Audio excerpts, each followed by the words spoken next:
ঢাকা মেডিকেলে সর্বশেষ যে কোটা দিয়ে চান্স পেয়েছে ওর নাম হচ্ছে ৭১, মেডিকেলে কার্ড মার্ক হচ্ছে ৭৩, আর ও চান্স পেলো কি দিয়ে ৭১ নাম্বার দিয়ে। বাংলাদেশের সিস্টেম এইখানে ভেরিফিকেশন কতটা সততার সঙ্গে হবে সেটা আরেকটা প্রশ্ন থেকে যায়। যারা কোটা দিয়ে পরীক্ষা দিয়েছে এরা ফেল করেও মেডিকেলে চান্স পেয়েছে। কোটা এবং মেধা এই দুই রেশ নিয়েই শিক্ষার্থীরা মাঠে নেমেছিল এবং একটি ফ্যাসিস্ট সরকারের পতন করেছে। বর্তমান সময়ে মেডিকেল ভর্তি পরীক্ষার যে রেজাল্ট প্রকাশিত হয়েছে সেখানে অসংখ্য শিক্ষার্থীরা বৈষম্যের শিকার হয়েছে।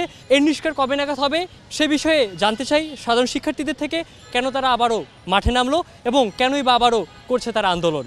মেডিকেল ভর্তি পরীক্ষায় যে প্রশ্নটা হয় এটা আসলে প্রশ্ন করেন বয়স্ক ডাক্তারেরা, যারা ফিজিক্স কেমিস্ট্রির সাথে কোনো সংশ্লিষ্টতা নাই। তো দেখা যায় তারা বইয়ের পিছনে যে অনুশীলনী আছে সেখান থেকে হুবহু প্রশ্ন তুলে দেয়, এমনকি ভুল প্রশ্ন থাকলে সেটারও উত্তর নিয়ে নেয়। তো এই বছর যেটা হয়েছে ঠিক একই রকম ঘটনা ঘটেছে। দেখা গেছে একটা স্টুডেন্ট ৬-৭ নম্বর নাই, মানে হাওয়া হয়ে গেছে, সে বুঝতে পারছে না সে কোথায় ভুল করছে। তো আমরা চাই এইটার আমূল সংস্কার হোক, গুণসম্পন্ন প্রশ্ন প্রণয়ন করা হোক, পাশাপাশি সেটার নিরীক্ষণের একটা যথাযথ ব্যবস্থা হোক। এখন যেটা আছে ১,০০০ টাকা দিয়ে নিরীক্ষণ করা লাগে, কিন্তু কী নিরীক্ষণ করে সেটা কেউই যায় না, কোনো ফলাফলই দেখানো হয় না। আমরা চাই এটারও সংস্কার হোক। পাশাপাশি আমাদের যে সলভশিট দিয়ে সিরিয়াল দেওয়া হয় ১০০টারই উত্তর যাতে জনসম্মুখে প্রকাশ করা হয়। অবাক করার বিষয় হচ্ছে যে যারা কোটা দিয়ে পরীক্ষা দিয়েছে এরা ২৮ পেয়ে, অর্থাৎ যেখানে পাস মার্ক ৪০, ফেল করেও মেডিকেলে চান্স পেয়েছে। এর চেয়ে প্যারোডি আর কোথাও হইতে পারে না। এরকম প্রহসনের রেজাল্ট যখনই আমরা দেখেছি আমাদের মাথায় এটাই এসেছে যে এইরকম বৈষম্য তো বাংলাদেশে থাকা উচিত না। এমনকি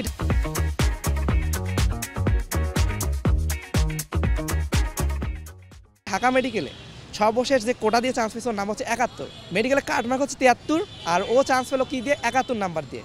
তো এরা আসলে পরবর্তীতে কোন ধরনের ডাক্তার হবে প্রশ্নটা থেকে যায়। আর এই ভর্তি পরীক্ষায় আবু সাইদের মৃত্যু নিয়ে একটা প্রশ্ন এসেছিল যে আবু সাইদ কত তারিখে শহীদ হন। তো এইরকম পরীক্ষায় যেখানে আবু সাইদকে বৈষম্য বিরোধী আন্দোলনকে একটা মহান পর্যায়ে নিয়ে যাওয়া হলো, সেখানে রেজাল্টের মাধ্যমে এটার সাথে প্রহসনমূলক আচরণ করা হলো, এটা আমরা তীব্র প্রতিবাদ জানাই।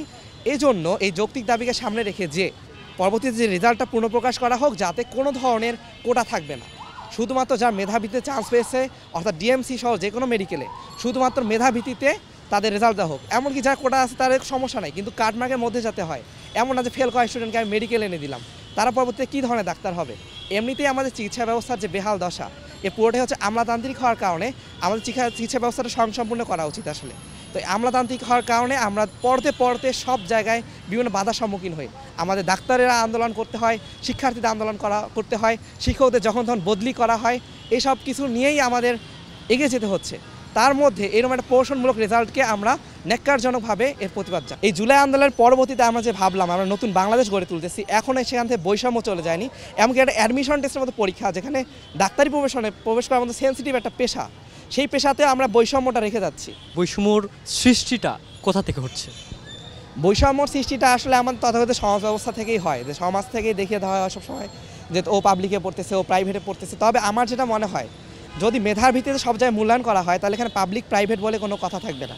কারণ পাবলিকে একজন পড়লো, ওর মেধা কম হইতে পারে, চাকরি পরীক্ষায় যদি কোনো কোটা না থাকে, যদি কোনো বৈষম্য না থাকে, যার মেধা থাকবে ও পাবলিকে পড়েও যে রেজাল্ট করতে পারবে, প্রাইভেটে পড়েও একই রেজাল্ট করতে পারবে। আমরা এই যে গত 6 মাস আগে জুলাই আগস্টে যে আন্দোলন করলাম, এই যে 16 বছরের আওয়ামী যে ফ্যাসিজম, এই ফ্যাসিজমকে তাড়ানোর পরে আমাদের কী ছিল? বৈষম্য বিরোধী ছাত্র আন্দোলন। বৈষম্য থাকবে না, কিন্তু এই রেজাল্টে আমরা কি প্রতিফলন পেলাম? বৈষম্যের প্রতিফলনটা আমরা পাইলাম। তো এক্ষেত্রে তাহলে বৈষম্যটা রয়ে গেল। এখন এর বিরুদ্ধে আজকে আমাদের এই আন্দোলনটা ছিল। আমরা নতুন যে বাংলাদেশ দেখতে পাচ্ছি, আমরা তো এই বাংলাদেশের আশা এমনই ছিল যে এখানে কোনো বৈষম্য থাকবে না, একজন শিক্ষার্থী তার যোগ্যতা অনুযায়ী তার প্রাপ্যটা পাবে, এটাই তো আমাদের চাওয়া ছিল, তাই না? এজন্যই আমাদের ভাইরা জীবন দিয়েছে, আমরা আক্রমণের শিকার হয়েছি। তো আমাদের তো এটাই চাওয়া ছিল যে আমরা মেধাকে আমরা সর্বোচ্চ প্রায়োরিটি দিব। আমরা এখনও দেখা যাচ্ছে যে আমরা সেই মেধাটাকে সর্বোচ্চ প্রায়োরিটি দিতে পারতেছি না বিভিন্ন কারণে, বিভিন্ন কোটার কারণে।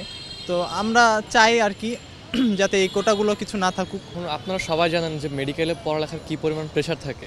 আমাদের রেগুলার আইটেম হচ্ছে সামনে অলমোস্ট আমাদের 3টা কার্ডেরও ডেট দিয়ে দিছে।